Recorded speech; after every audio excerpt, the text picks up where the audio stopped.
এদিকে বাস ট্রেনের পাশাপাশি নৌপথেও ঢাকা ছাড়ছে মানুষ। শনিবার সদরঘাটে ছিল উপচে পড়া ভিড়, প্রায় যথাসময়েই ছেড়ে গেছে লঞ্চ। ওয়ালটন আবারও মিলিয়নিয়ার অফারে ওয়ালটন ফ্রিজ কিনে আপনিও হয়ে যেতে পারেন মিলিয়নিয়ার। দক্ষিণাঞ্চলের মানুষের যাত্রাপথের অন্যতম প্রধান কেন্দ্রবিন্দু সদরঘাট লঞ্চ টার্মিনাল।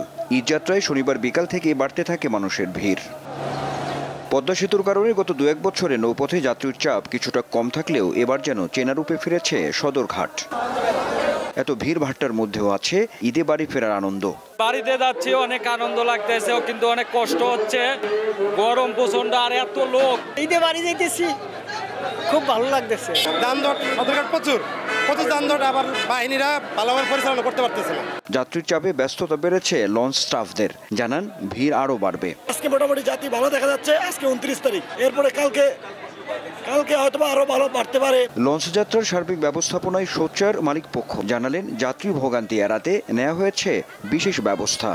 বিআইডব্লিউর সাথে সমন্বয় করে আমাদের যে সরকারি নির্ধারিত ভাড়া আছে, সেই ভাড়ার চার্টটা বিশেষ করে ডেক শ্রেণীর থেকে ভিআইপি কেবিন পর্যন্ত প্রত্যেকটা লঞ্চে টাঙানো আছে, এবং পর্যাপ্ত লঞ্চ আমাদের আছে, এবং আরও লঞ্চ আসতেছে যেগুলো সিঙ্গেল চালায় আসতেছে। আমার মনে হয় যে কোনো সমস্যা হবে না। নৌপথে যাত্রী সেবা নিশ্চিতে কাজ করছে বিআইডব্লিউটি এর নৌ নিরাপত্তা ও ট্রাফিক বিভাগ। আনোয়ার হোসেন, দীপ্ত সংবাদ, ঢাকা।